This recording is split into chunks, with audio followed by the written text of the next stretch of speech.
Hello, everyone. Welcome to Influences and References. Hi, Ed. How you doing? I'm good. I'm good. How are you? Good.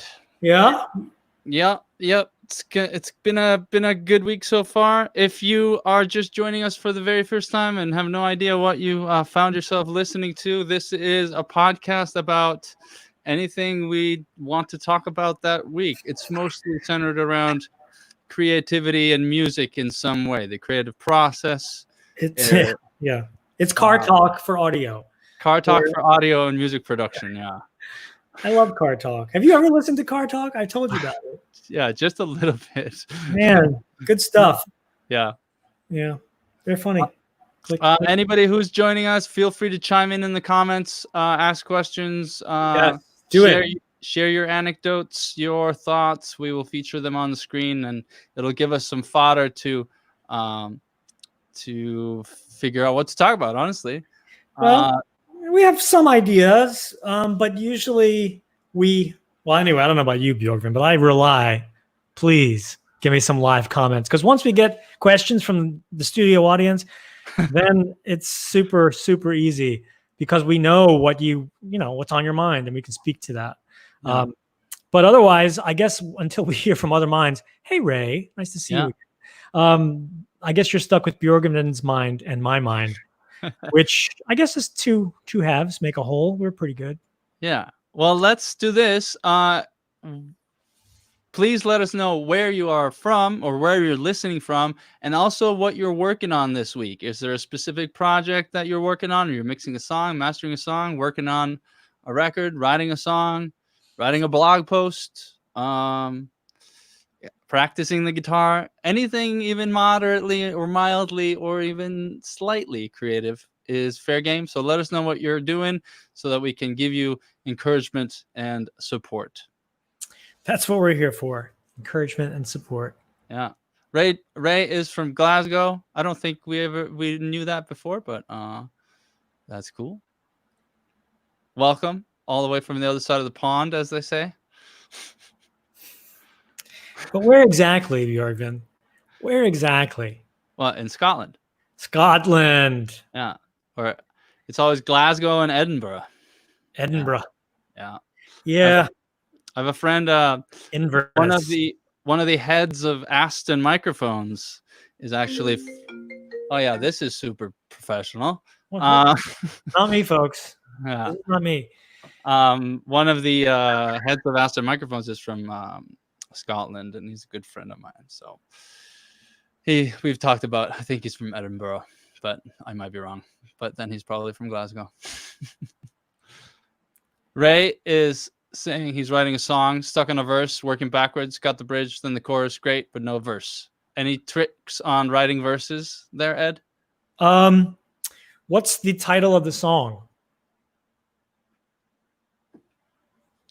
We'll have to wait for that. Yeah, this is a real question. Yeah. Because hopefully you've got the title if you've got a chorus. And then you got the bridge, which is, I don't know, the kind of fun part for me, or the more fun part. But You're the Best of Me, I think, is the name of the song. Ray just chimed in there. Then I would say your verses are about either the following: why you are the best of me, or why you're not the best of me. Mm-hmm. And then your chorus can help clarify or just summarize, not even clarify necessarily, but just summarize. So if the chorus is, I don't know the melody, but the chorus is, you're the best of me. Yeah. I threw in the then that's either come right out of, boy, what a crappy guy I am, or how hard it is to be a good guy, or it's come out of, you are more to me than sunshine and breath and water and air. And rainbows, don't forget rainbows. And rainbows and unicorns, or whatever. And you are actually, just summarize it up, the best of me. So I would say it's one of those two things. And if you want more than one verse, which you probably do, you might want to, one verse is the positives and one verse is the negatives. Or maybe you've got two verses of positives, the bridge, and then on the other side, maybe there's a negative, or vice versa. But that's what I would do. And then when you come up with actual content for that material, I'd say however you write fastest. Some people type quicker than they write in cursive, which they don't even teach anymore. Oh my God.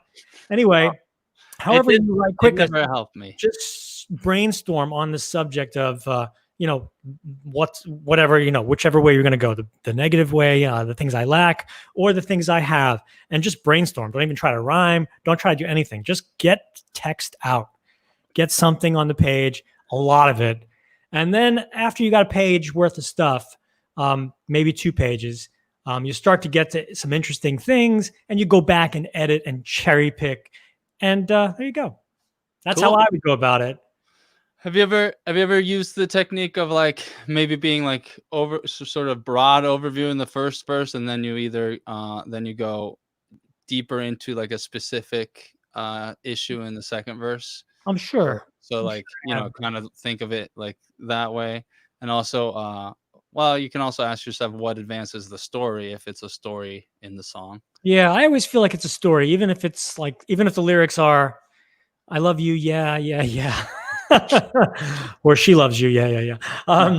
Yeah, there's a story there. There's a story there. That was one of John Lennon's pet peeves about the song Yesterday.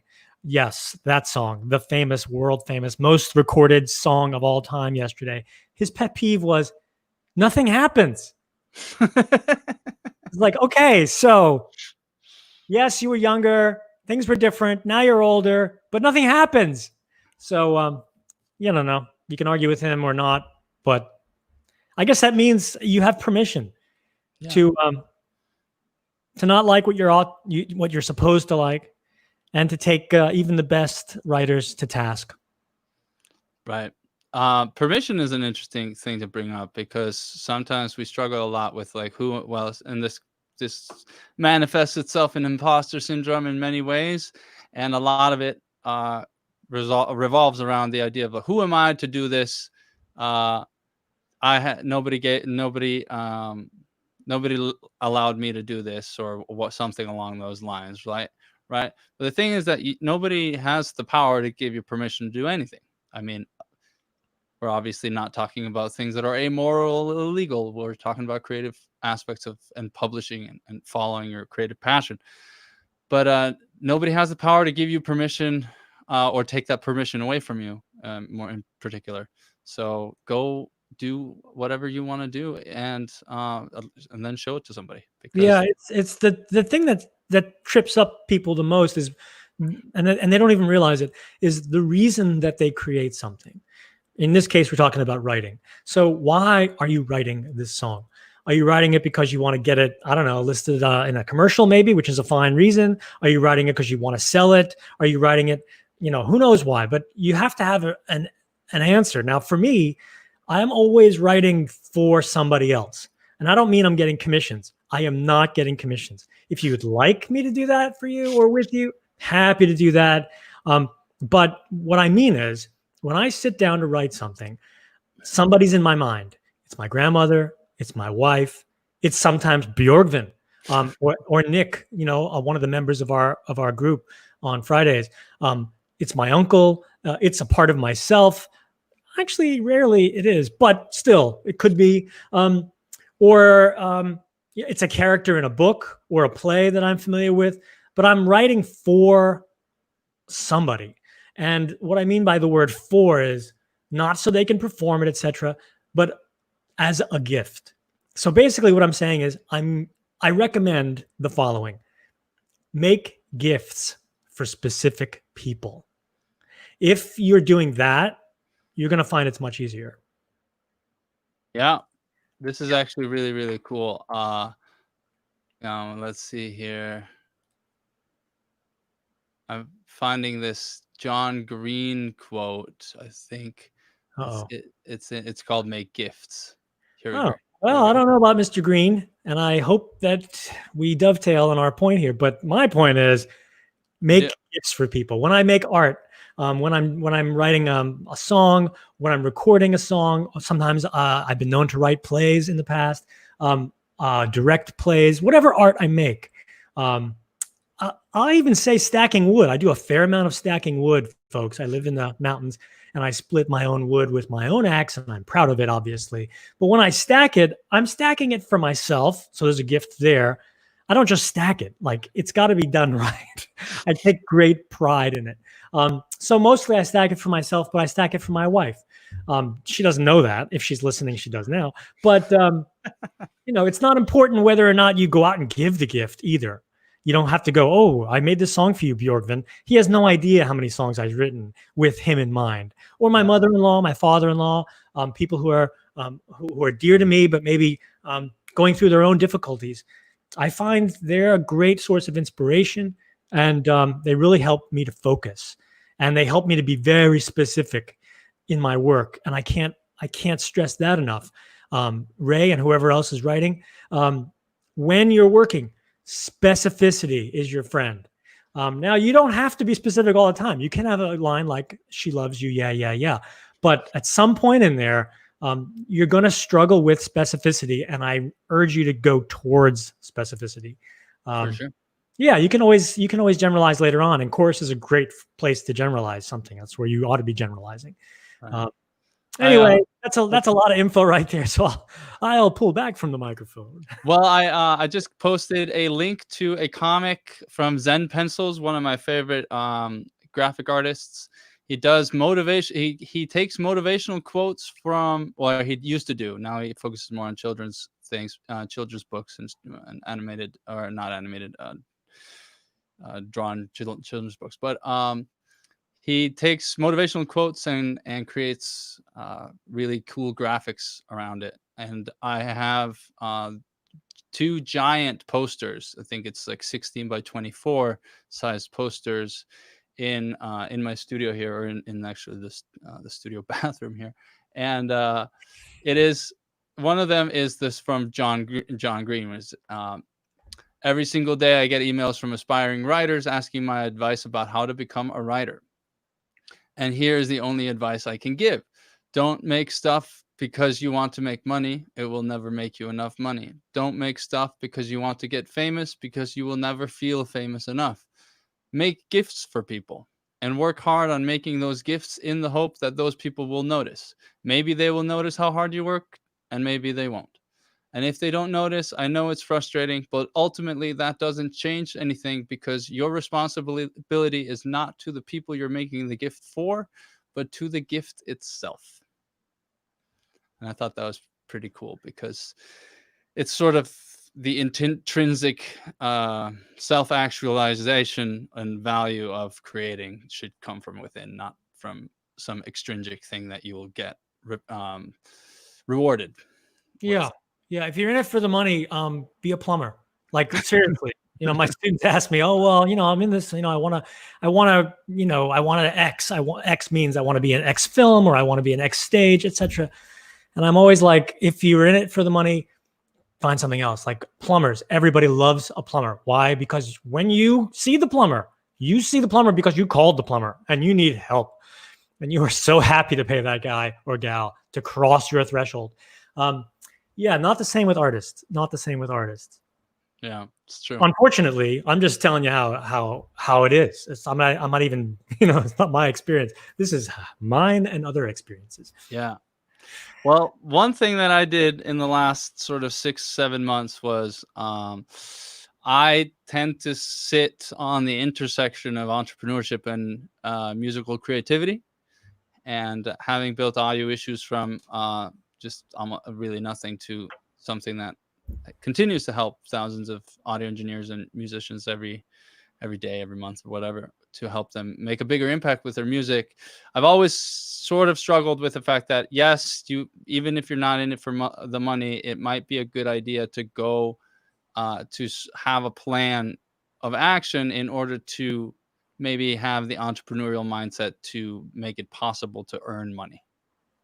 And so I read a bunch. I obviously read a lot of books on business, because I'm continuously trying to improve audio issues and continuously trying to improve my marketing and business knowledge in general. And one of the books that I really enjoy reading is called The Go-Giver. And this book, if you haven't read it yet, it says a little story about a powerful business idea. And it's about, basically the idea is giving and you will get, and giving first, and being, sort of having a giving mindset in a way. And really, really great book. And it's written as a sort of a parable. So it's written as a story, so narrated in the third person, as if you are reading a fictional story of sorts. And I was always intrigued by this sort of idea of like, you're learning something, but you're learning it through story in such a way that it sort of comes it's not force fed down you. It doesn't feel like a textbook. You sort of assimilate or digest the idea by just reading the story, and then you sort of it's an easier way to learn in a way. So I set out to write something similar. The Go Giver is sort of a business ebook. It's really more of a suit and tie sort of feel, corporate in a way. The setting is fairly corporate in that sort of way. So I started writing this story about a protagonist who hates his job at the marketing agency he's working for, because it's also subtly a criticism on marketing in general. But you'll read that if you read if you read it, it'll be overt. And so he quits his job, and then he's also a skilled musician and engineer. And because he had this job, he could buy equipment for his hobby studio. And now he's trying to figure out how to make that home studio into a business, and what the principles of that business can help him actually get clients and actually make a bigger impact in the music industry by helping other musicians make better sounding records and make an impact with their music in a way. And obviously he has no idea what he's doing. And I have met a lot of people throughout the years that struggle with marketing. And as a side gig, I do some mentorship and coaching for businesses in town and Startup Tucson in particular. And so I've learned a lot about what people sort of bang their head up against the wall about. And so and it follows a very sort of Joseph Campbell's hero's journey style story. Hero has a problem, and you can use this template for any sort of storytelling, so it lends itself well. Hero has a problem. There's an inciting incident, and there is some intention but an obstacle in the way. In this case, it's knowledge. And then he meets a mentor along the way. The mentor teaches him the ropes. There might be some pitfalls, ups and downs along the way, until he learns how to become who he wants to be, until he learns the lessons of, in this case, value and being valuable as a musician and a producer, and how that fits in with also being an entrepreneur. You've seen this hero's journey story arc in a lot of places. Star Wars is a very common example. Luke is the protagonist that doesn't know anything, and then he meets the mentor Obi-Wan Kenobi that teaches him the Force, and then he rises up to become the hero of the story. Skywalker. Yeah. Cool. So this was not easy to write, because first of all, I had no idea how to write a book in such a way. My style has always been very conversational to whoever is reading. So it's always been from me to you. And now I have to figure out how to put that into third person with descriptions of settings and things of that nature. But it's been pretty interesting to do.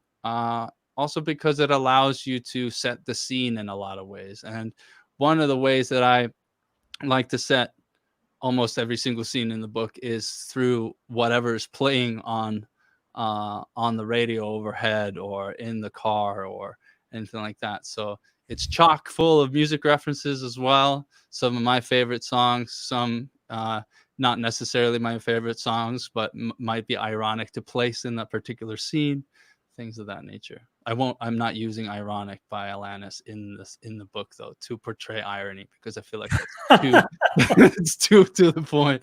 That's too on the nose. So yeah, and so I've been first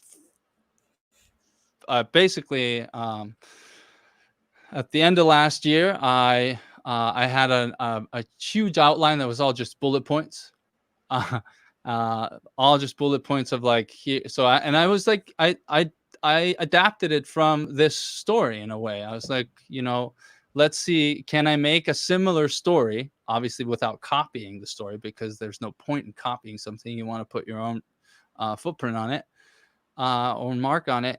But it was the inspiration for it. But then, how can I make it more, obviously, more directed towards my audience, musicians and engineers, but also cooler, because it's corporate America in this book, and I want it to be more rock and roll in the other book, or in my book. What's your book's title?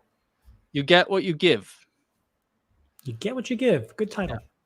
Yeah. Which is well, it's an Easter egg in the book, but I'm gonna tell you anyway, because it's based on the New Radical song "You Get What You Give," which is one of Michael Brower's mixes too. Multi-bus compression, man. Yeah. His Browerized method for sure. Browerized it. Yeah. So at the beginning of the year, I had a huge outline of just a bunch of bullet points. Then I started fleshing those out into chapters. And then the first draft was done. My editor read it and liked it. And I read it again, and I thought it was too stilted. I needed to be more novel-esque without being a novel, because I didn't want to go the whole way. And so I fleshed out some more, added some more description, and slowly picking at it, and to the point where I think that I'll be done with the second draft this week. So I'm super excited about it. Hopefully it'll be out by the end of the year. And I just want to give everyone that's listening sort of an early taste of what that has to entail, or what that entails. My writing is sometimes better than my speaking, because I get to edit myself. Yeah, it's like that with everybody, or most people. Some people are just brilliant orators, but neither one of us are. So, right. So it's hot in here. Like I was telling Ed earlier, it's 105 in Tucson and smoky because the hills are on fire. So yeah, that's a little bit about the things that are coming up. And I was trying to think about what the process was of putting this together, because creating something along those lines is a pretty big undertaking. And but it really, I kind of compile it just into 4 steps. And it's you write quick thoughts down on your phone or on your calendar whenever they come to you. And then those ideas get fleshed into paragraphs. And if you do that often enough, you'll start to see a thread that you then go back and edit until you're ready, until it's ready, or until you think it's at least close to done. And the most important part of this process is the time you need to schedule in order to actually sit down and do the work. So I've scheduled the first hour or an hour and a half of every workday to work on the book. And that's sort of how I've been doing it. One 500-word session at a time or so. That's discipline, man. Yeah. It's well, yeah, but perspiration. Let's just say that it's not always been perfect. Well, I'm so glad to hear it, because if you had said, yeah, it's always perfect, yeah. Last week I put Björgvin, go play in the flames without a mask. Yeah. So yeah. So that's a little bit about that. Let me see if there's any questions here. Yeah, so we had a question early, like at 5:03, from some fellow named Michael, and I don't know what the question was, but I know it was up there, and I thought, poor guy, I don't want to ignore him. Hi guys, I have a couple issues I'm dealing with. One is organizing all the aspects of writing. Like, do you recommend spending a month on gathering ideas, then writing, then mixing, mastering, etc.? What do you think?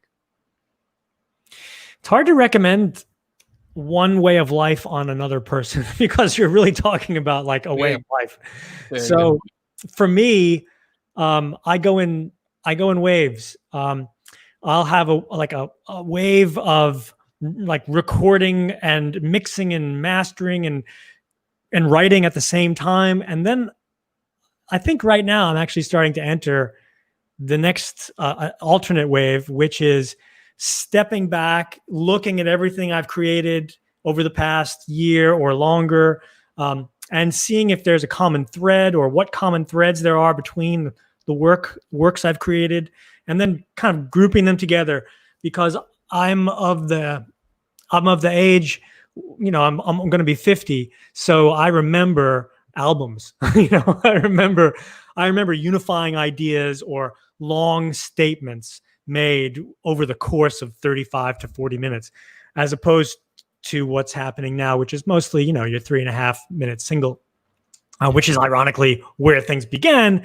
before the album took over in the late 60s and mid to late 60s. So for me, I guess what I'm saying, Michael, is find your own circadian rhythm. Like it's almost like what Björgvin said earlier. And basically he's just saying, follow your bliss, which is a Joseph Campbellism. Just follow your bliss. It means exactly what it sounds like. What do you feel like doing that day? Today, something lightning struck, let's say, and you have an inspiration to write a song, then you should do that. You should ride the horse in the direction it's going, as opposed to trying to get that horse to go in some other direction. Much harder to do. So if you're feeling like, I don't really have any songs I'm working on right now, nothing's coming to me, but I have a bunch of things to mix, or I'm not really happy with that mix I did in 2016, then that's what I'm doing right now. Like today I pulled up a mix from 2016 that I know I like the song, but I never liked the mix. And I've come a long way since then, mix wise. And so now I'm, just picking at it, seeing how I can make it better, give myself a challenge. Like, okay, you have 1 hour. Right. How can you make this better in 1 hour? Blocking the time. That's how I recommend. Just follow your heart and say, oh, if you want to spend a month gathering ideas and then writing, then that's what you should do. And if you haven't tried it and you don't really know, then try something, because you will know after you try it. You will know immediately whether or not it fits you. It's like trying on jeans at the store. You go, don't buy jeans online. Go try them on. Anyway, Björgvin, you were going to say something. Well, it's like the scheduling the time to do it, even if it is like, okay, I have an hour, like Stephen King wrote his books in the lunch hour of his job. He was working in high school or something like that. I can't remember. And so he would block that time. So if you like having this sort of cyclical process, so because you can gather ideas, then write a bunch of songs, and then mix a bunch of songs, and then master a bunch of songs, but then you're doing an album, or you're at least like doing it in bulk, so that it becomes at least a collection of things that you could then either release independently of each other or as an album, whatever. But so it's really just finding, like going back to what Ed said, of finding your rhythm and your way of productivity. Mine is very erratic, but I know that my most creative mental like productivity focus is at the beginning of the day. So that's when I agree with you. The beginning of the day is key for me. Yeah. The first 6 to 8 hours I'm awake are idea time. Right. Whatever I'm doing during that time. Usually it's not writing. Usually it's running or doing yard work. Oh yeah. Well, so I don't. My mind is still going all the time. Right. Yeah. And so this little glimpse back into you get what you give, because there's a mentor in the story, and he has like a fairly strict routine, it's sort of exaggerated to an extreme for a reason, but it is very much based on my actual morning routine of like waking up at mostly the same time every day, and doing yoga, meditating, reading, Mm. and then writing, and then or running or exercising and then running. And depending on the time of year, sometimes I write first and then exercise. Sometimes I exercise and then write. Mhm. Sometimes I'll have moments before bedtime too, where like at the end of the day, I think it's connected to the idea that exhaustion promotes a flow of ideas. Why? Because you don't have any defenses left. Like Right. you're too tired, you're too exhausted to kind of scrutinize or mediate between your impulse and your realization. So like things kind of get through when I'm tired that maybe wouldn't have gotten through whatever mediation is going on in my mind that scrutinizes the ideas. So they kind of get through and I go, oh, that's an interesting idea. And I'll find myself like whipping out my laptop and just jotting something in the text editor because Yeah. I had it and I got to go to bed now and I don't want to work on it, but I'll get you later. Yeah. Yeah. And so like late at night, or so basically, and also coming back to the sort of idea stage, is I tend to be always very open to ideas. And, I think of them as, they can be little spirits and sprites or flies flying around, and sometimes they hit you in the face, and something comes to you. And I tend to, if it's not focused creativity time, I just tend to open up my calendar app, write whatever that idea is. Maybe it's a prompt for a paragraph, maybe it's a thing to do for something else, but I write it down so that when I wake up the next morning, it's right there and it's ready to be worked on, or ready to be filed away for later, or it's been put down in such a way that I don't forget about it. Because the worst thing you can do is think, oh, that's a good idea, I'll probably remember that later, No, because you no, will you won't. not. You No, will not. no, I've had many ideas at night and laying there in bed, and I think to myself, oh, I got to get up and I got Yeah. to sing this into my phone or I'm going to lose it. And I often do, but sometimes I don't. Right. I'll try to write it out in my head, like using imaginary staff paper in my head. Right. But yeah, I got to get up and record it somehow. So anyway, hope that helps there, Michael. Yeah, and just to finish this off, I'm posting in the chat here. One of my favorite books. I have a lot of favorite books, but this one in particular, I just started the sequel.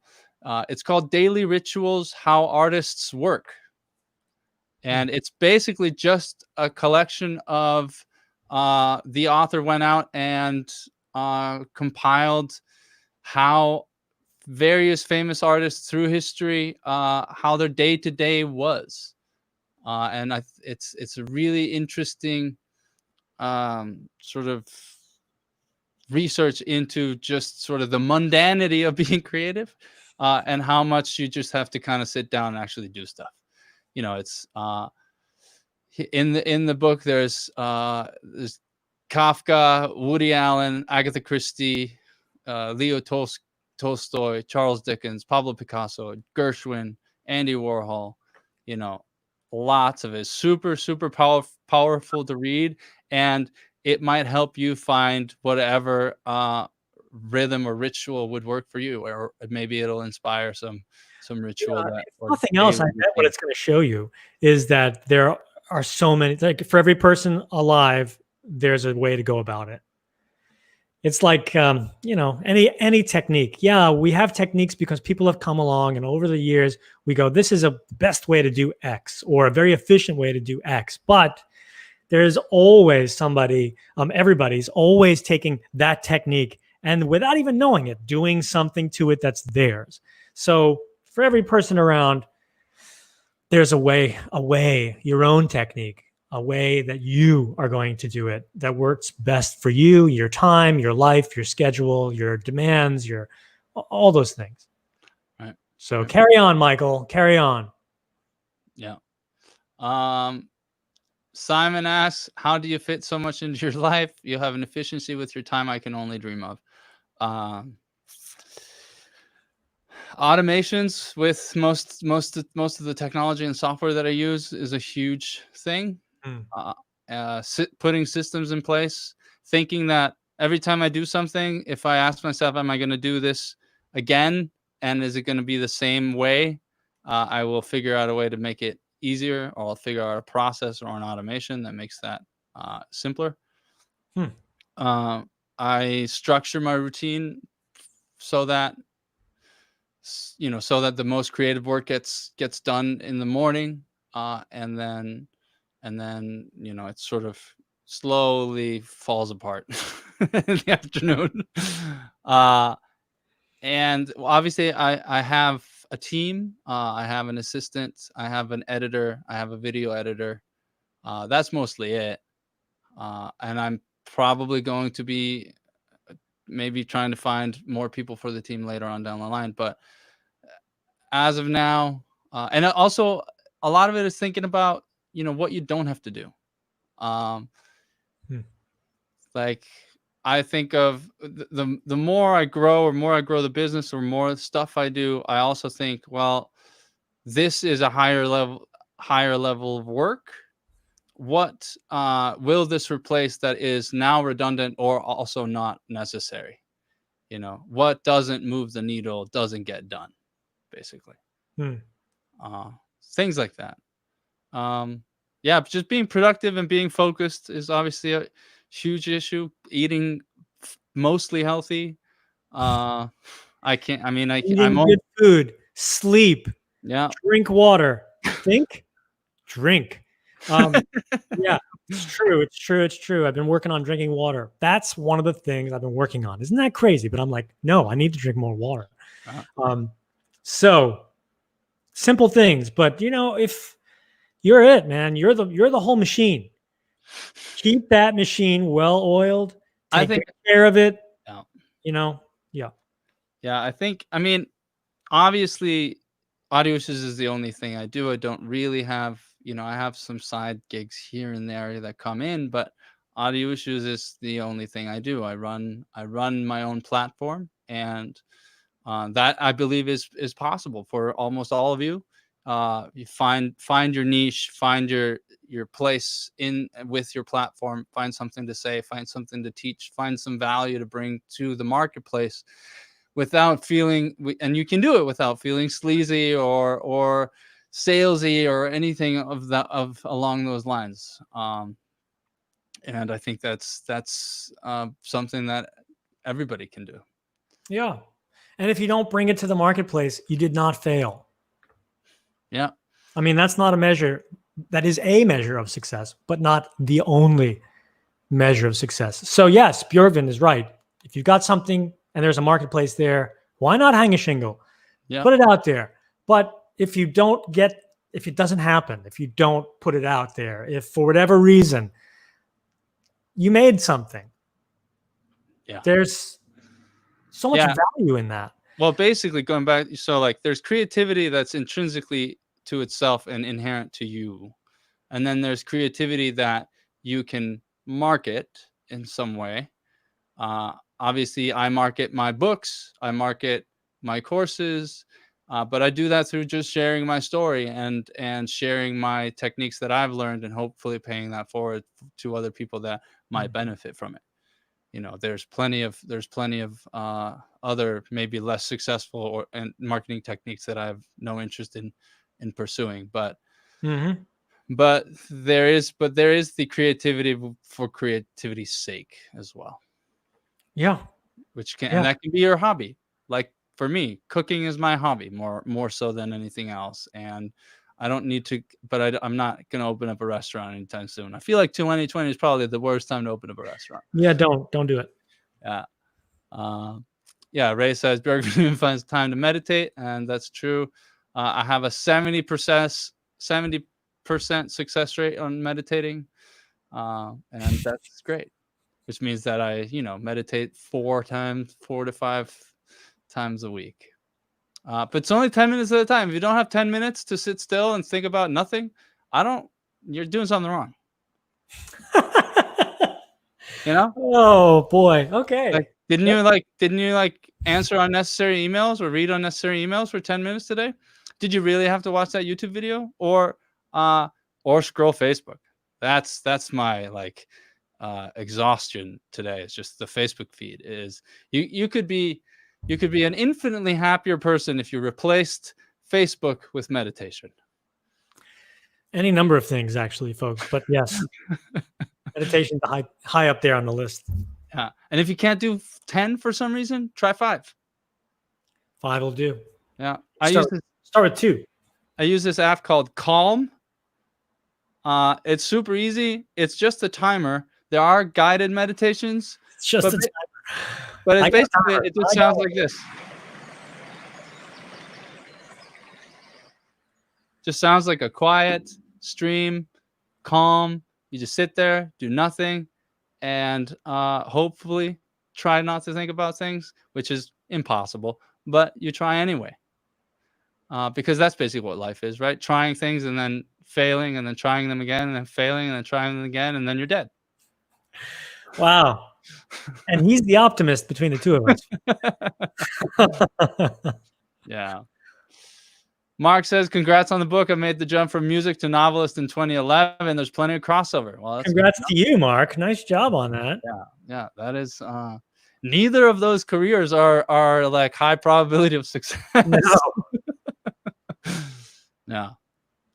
Ray says, must feel great to write and finish a book. Yes, it is great. It's almost finished, but like I was telling Ed earlier, I got over the hump a couple of weeks ago. I was like, this book, I hate this book. What is this even about? I don't like where this is going. There's something off about it. And then just through the process of like writing quick ideas down, sitting in front of the computer where I could choose write or nothing. I can't do anything else. And then slowly picking at it, I've gotten over the hump to the point where now I have something that's, so close to finish that I can feel it. It has an ending, which is great. You always know. That's the crowd going wild. Thank you. And and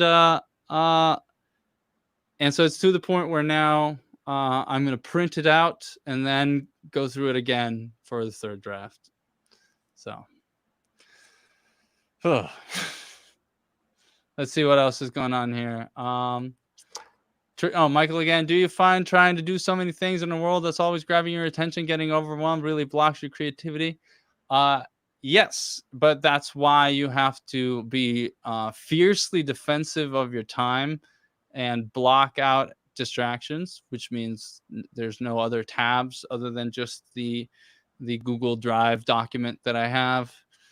My phone is on silent. My phone is usually, I tend to throw it across the room onto the couch so that it doesn't vibrate on the table or in my pocket. Oh. Also, I don't get any notifications. Like there's no notifications on my phone except for text messages. So the only way to deal with distractions is to fight them. And they can always lose if you just decide that if you take the power of technology away from them, mute the commercials, basically. Yeah. Anything else going on here? Yes. Michael, it is a battle. Yeah. Kaizen, continuous improvement, prioritizing creativity. Yeah. So that's what I got for this today. Anything else going on in your life? Oh, you have a new song. I have a song coming out. It's on Friday, but honestly, it's out. It's on my website and it's on SoundCloud and Bandcamp, but Spotify is like, well, it will drop on Friday. And so the world revolves around Spotify. It doesn't really, folks. So yeah, whatever. It's out there now. So go ahead. We're going to be here for a little while longer. You go ahead to edcharlesmusic.com. Yeah. It's right there on the front page. The first thing there. Go ahead and listen to it for 3 minutes and then come on back and ask me some questions. Yeah. Or not. But, I guess the teaser on it is I used a song structure from a very famous, very popular, with the capital pop, song. And I just took the structure. Somebody challenged me, basically, Björgvin, you and I know Bob, good old Bob. Hey, Bob. Bob challenged me, basically, in a matter of speaking, an informal challenge. And I said, oh, I'll try that. I never wrote this way before, where I went to the song, I grabbed the structure. I was like, oh, okay. They do this for 4 measures. They do this for 4 measures. They do this for 4 measures. And I just plotted the song out on my DAW. And I said, all right, got it. Now I'm going to make a song that fits that structure, which is not something I'm happy to do. It was very hard to do because my songs, the structure, they go where they need to go. This was more like, this is the structure. You must fit into it. So I did. So I think that's a great exercise. It was a great exercise. It taught me also, taught me about a lot of things like cutting material and arranging things inside of the structure. There's a lot of freedom inside of the structure. Like if you listen to my song and that other song, which I have not named yet, next to each other, you go, oh yeah, I see what you're talking about. But then they are so completely different. Björgvin knows both of these songs, my song and the other, and you would agree they are very different tunes. Oh yeah, I mean, you could have played them next to each other, and I would have never picked up on that. That they were somehow supposedly identical in structure. That's just I couldn't hear it, but when you said it, I understand what you mean. Although it in no way is even close to similar to that song. So go ahead, listen to it. Guess what the original song was. You can play that game. Go to edcharlesmusic.com, hit the big play button there, listen to it. We promise to talk about something so nauseatingly boring for the next 3 minutes that you won't. And I wrote the song before George Floyd's murder. People are like, listen to it and they go, wow, that's really topical. And it's like, yes, it is, but it was written before that. But it was recorded after. I don't think that made any impact on it, though. Anyway, there it is. This is, I guess, you were just talking about marketing. And so I guess this is my kind of left-handed, lopsided way of marketing something. Yeah, this is your call to action. That I'm actually not very good at or keen at marketing something. I have a book to sell you. Yeah. I have a bridge to sell you. I promise mine is real, hopefully. Yeah. No, I didn't mean bridge as in Golden Gate. Right. I meant as in after the chorus, before the final chorus. Yeah. That's right. So what else we got out there? Anything else? Something well, it's interesting that you say that. Talk about how you take something that's already popular and in the world there, and you use that as inspiration, and maybe use some of the structure within it to give yourself limitations for your own creativity. And that's a really great way of actually finding a creative path, because if you have all unlimited options, you won't choose any of them, and you'll just go back to doing nothing. Unlimited options is bad. No. When anyone tells you that, improvisation is just utter freedom, and that's where I find myself most liberated, it's like that person does not know from what they're speaking about. They just don't know. They've never done it before, or they've never done it well before. But no, improvisation happens in some very, very tightly structured, strict limits. Yeah. And inside of that form, finding freedom there, that is the trick. That is the craft and the art. Yeah. They say obviously jazz is always the easiest thing to talk about. It's the most free-forming kind of virtuosic style that you can hear, but they follow very strict rules because they know all of the rules, and then also know when to bend and break them. And so they know the scales, and they know all the scales that fit on top of any chord and things of that nature. And they also have great ear because they've trained themselves throughout, such a long period of time.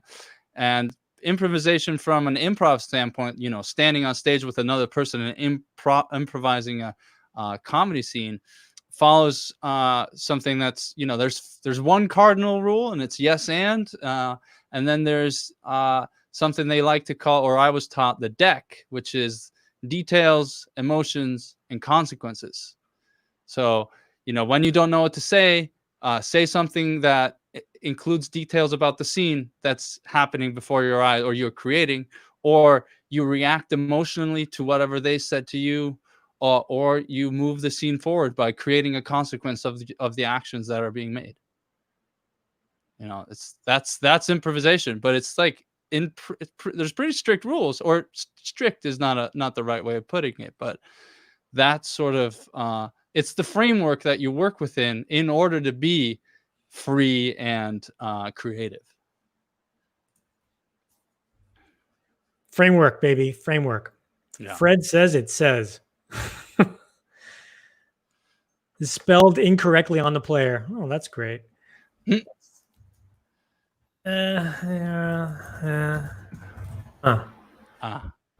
it. Do you see it there, Björgvin? I don't have it here yet. Oh yeah, it's just you're lacking an O there on the player. Anyway, while you fix that, I lack an O where? in the someone's got to pay on the player, seems like, on your website. Oh, the tiny little O. Yeah, I'll get that. Thank you. Yeah. But talking about, so I was Googling. Thank you, Fred. I was Googling around for the creative about the creative process, and I came upon this these two things that I thought was very, very interesting. This from James Clear. He's the author of Atomic Habits, which is also a very good book that I recommend reading. Helps you create the habits that you need in order to do a lot of stuff every day and every week. So the creative process in short, here's a quote by Robert Frost: "An idea is a feat of association, and the height of it is a good metaphor." I just thought that was a cool quote, also because I like Robert Frost. And this thing here, James Clear says, "The creative process is the act of making new connections between old ideas. Thus, we can say creative thinking is the task of recognizing relationships between concepts." So in a way, you took an old idea and adapted it to create a new song. I take the hero's journey structure and the idea of creating sort of a how-to fiction and put that together in something new, because it's about a new topic with new characters from a new perspective, and therefore something new gets created. What do you think of that? Going to the old to create the new. Yeah, exactly. Basically what you're saying. Yeah. Hollywood's been doing that for years. That's right. Forever. Fred likes the tune. He says, "No idea what song the tune is structured on, but I love the idea of tuning a track to another structure. I'm going to have a go at that too. Thanks for the idea." I'm glad you have the idea now. Go for it. Yeah. One thing I like doing, I did for a while when I was writing songs, I guess, and was I read, there's this other book that I really like. I think this is basically just book recommendations with Björgvin. It's Björgvin's books. Yeah, Björgvin's books. Also not a good idea of a business to start these days. Don't open a bookstore. But the book Songwriters on Songwriting is a really, really good book, because it's just an interview book. Famous songwriters being interviewed about their process. Everybody's process is different, but you learn and get inspired by everybody's process. And one thing that I did as an exercise was I took some songs that they were talking about, and then I wrote something in the similar style, maybe using the same chord structure or the same sort of lyrical feel or meter or things like that to create something new. And that I know that you've done that or recommend doing that. And so it's definitely something that is a good way of getting out of a rut. Yeah, well, I've said this many times to you. I'm looking over at my bookshelf now, and I will go over there and pull a book randomly off the bookshelf and open it randomly, and there will be a song waiting for me in there. Like there'll be a line on the page that I like, or there'll be an image, or there'll be nothing that I like, and I'll go, page 53, not this. Let's open to something else, and it'll be page 150 or something, and then there'll be something there. So yeah, I've gotten songs from Chekhov plays. One of my favorite sources is Chekhov's plays. I don't know why. He's a wonderful writer, and I love his work, and I'm very familiar with it. So I'm kind of at home in there. But anything will work. I mean, there's a book on juggling I'm looking at down there. I bet I could go to that book and find something that I could do something with. So so yeah, I'll do that all the time, or a lot of the time. Sometimes I'll go to my old journals if I can find them, and I'll open something. But I also go to Rhyme Zone a lot. I don't know if you ever use Rhyme Zone. I have I have their synonym or thesaurus up perpetually when I'm writing. Yeah. Jessica Baker quotes William Carlos Williams. Excellent. Yeah, Michael has problems with he's living in a small flat with a neighbor close above, finding it difficult to experiment because it might piss them off. So headphones and virtual instruments or plugged-in instruments and no amplifiers is your friend there. Yeah. And the other, I don't want to be heard when writing. Is this important to others to have that personal space to create, or is it just me? I definitely can relate to the don't want to be heard when I'm writing. I don't even want to be heard when I am practicing or playing a song that I'm just practicing. I don't, and I definitely cannot write in a chaotic room or with people shuffling about or anything of that nature, because I need it. I can have instrumental sort of ambient electronica music of that nature without lyrics on. Sometimes it helps, sometimes it doesn't, but it needs to be calm, quiet, and without distractions. So that's why I do it very early in the morning, because I do get up before my wife. So I always get us some time that's just quiet, nobody, and even better in the wintertime, because then it's also just kind of dark, so you can really sort of get into a vibe that way. But I definitely relate to the needing to be alone to create. Yeah, I think that there's something to that, of course. I always think of the opposite too, which is like, I mean, I guess cafes have kind of become a thing of the past for me anyway, considering the time we're living in. But going back to the book method, pulling out one book and let's say, open to Chekhov over here, and then I'm going to open to Howard Barker over here, is another playwright, and then I'm going to open Jerzy Grotowski, a theater professional, over here, and I got all these books ahead in front of me, and maybe I'll get, I don't know, Julia Childs is a cookbook over there, and throw that over here. So then I've got all these different minds around me, all these different voices around me, and it's kind of the cut up method, the William S. Burroughs cut up technique that David Bowie loved so much, where you basically you're using randomization as a tool, not as kind of like a fulcrum or I need help or a crutch. It is the major tool. It is the the flour in the bread. So maybe you'll type out a paragraph from one book and type out a few sentences from another and from another, and then your mind comes in and goes, how do these things relate to each other? Entire songs are born that way. More than songs. I mean, gosh, so much work has happened using this sort of cut up method. There's a resource online that does this for you, where you can grab text from wherever and you put it in the window and you go cut it up, and it cuts it up and reorganizes it, and then suddenly it's in a different nonsensical even way. But you'll find sometimes in there's something that will happen, and you'll go, oh, there's a song in there about a king and a football. That I never knew was going to be there. That's if you're somebody who is not going to be, your priority is not to write all about yourself all the time. My experience, my ideas. There are artists who obviously, like, their experience is their way in. That's what they write about. But I'm talking about, I like to write characters who don't exist, people who maybe I saw on the subway or on the street or something, and be like, oh, I wonder what that woman's thinking, or I wonder what that guy's life is like, or, what's in that bag? Is it an apple? I don't know. Is it Chinese food? I don't know. Is it a weapon? Oh, that's interesting. Yeah. So randomization, another way to look at it or to imagine it is to just take a piece of clay, squash it down with your fists, take a step back and look at it and say, now, what does that remind me of? And where can I go with that? Cool. Yeah, I think Jackson Pollock probably had some some of that happening Yeah. with his work. So many artists do. Right. Yeah, and this is just back to the book that I was talking about earlier, the daily rituals, how artists work. So many different ways of doing it. So many different ways of doing it. And if you feel stymied or you feel like, oh God, I just don't know how I can pull another string out of my broken heart, you don't have to. There's a million broken hearts on the shelves, or if you're not a book person, then in the internet, there's a whole library out there.